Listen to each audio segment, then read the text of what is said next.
And again, we mourn another mass shooting in America. We're averaging a mass killing in our country every 2 weeks, the latest in a movie theater in Louisiana.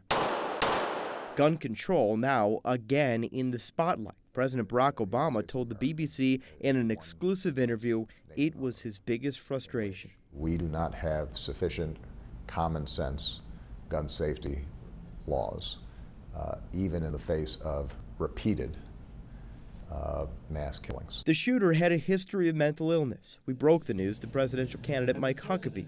He says it's time to talk. Every time some innocent person gets murdered, regardless of how, where, why, that's one among us, and it diminishes us all. So let's talk mental illness and guns. John Hauser took his own life after opening fire during a romantic comedy.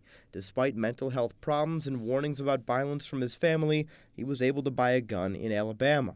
He joins a list of mass shooters struggling with mental illness. And while gun control is painfully slow and controversial, in Nevada, mental illness and guns changed in a big way this past session. SB 240 targeted those with mental illness, required courts to file an order, conviction, or plea involving mental illness to a state repository within 5 days. It also says that if a patient makes a violent or explicit threat, the worker has to tell both law enforcement and the threatened person.